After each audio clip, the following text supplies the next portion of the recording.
Hey, what's up, everybody?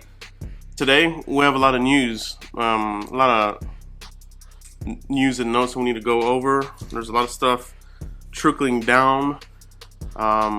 It's that time of year, the combine. A lot of free agent news, trade news, whispers, that kind of thing, have ramped up.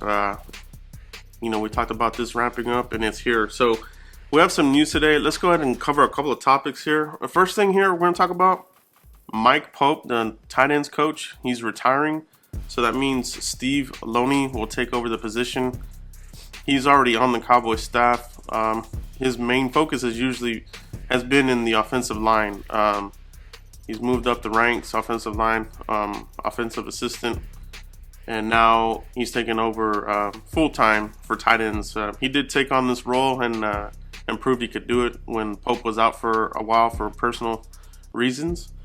So the transition should be smooth.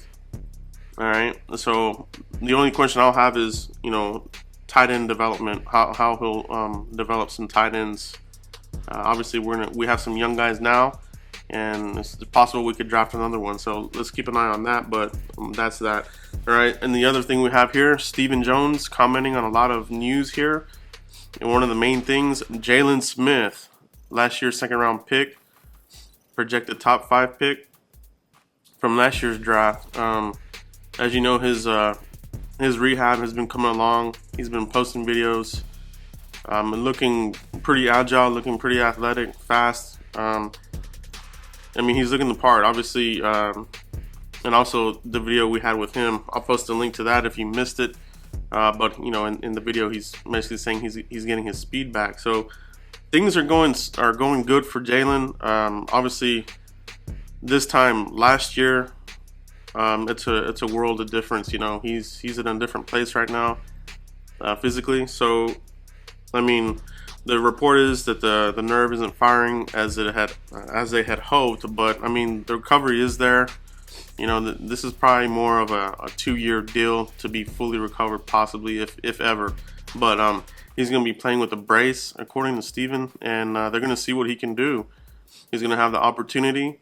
And I can't wait, But the big question will be how effective he'll be, and that's something Steven talked about. So I'm expecting big things. I think he will be effective. But like I said in another video, a couple of videos back, is there going to be a contingency plan at linebacker? Kind of thin there, and we're waiting to see how Jaylon's going to look here. So I wouldn't rule out drafting a linebacker or adding a mid-tier guy, vet, minimum price to throw into the rotation just in case. So let's keep an eye on that. The other thing here, they could have a domino effect. Doug Free, Mike Fisher, on 105.3 The Fan, he said that sources are telling him that Doug Free is considering retiring. Stephen Jones also talked about it. He said that they've actually had conversations about what they would do at right tackle, and they said the most likely guy to move from the interior to tackle would be Lyle Collins. All right. So here's the domino effect on that. Okay. So if they do that, are they going to try to realistically sign Ron Leary?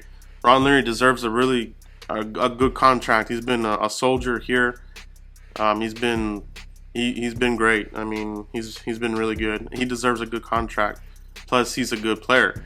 So, if Free does retire, are they going to try to get Leary to sign here and then keep him at left guard and move over Lyle Collins to right tackle? All right. So, domino effect there. Also, if they can't re-sign Leary, then are we looking at drafting a guard in the draft? Or are we looking at keeping Lyle at guard and drafting a tackle? So, and this is not a good draft class for offensive linemen, so we need to keep an eye on this situation. Either way, this is more a confirmation that they do not trust in Chaz Green. For them to be considering moving this guy here and this and that, and not even mentioning Chaz Green really doesn't bode well for that guy. 3rd-round pick, injured from the get-go, injured in college. It doesn't look like they trust his health. I know I don't. So Could be something to watch. Could offensive line be a surprise pick in the draft early on? If they are going to get an offensive line, it's going to have to be early because the pickings are slim. And we'll be covering the offensive line here in my pre-combine draft videos here pretty soon. In the next 2 days or so, we'll be covering those guys. There aren't that many. All right, so let me see. I think that's all the news with it that really broke today. So that's it, guys. Let me know what you guys think about these topics. Jaylon Smith and the possible domino effects of Doug Free possible retirement. Let me know in the comments what you guys think. All right. So as usual, I really appreciate you guys. Please like and subscribe to the channel, and I'll see you here for the next video. All right. Thanks, guys.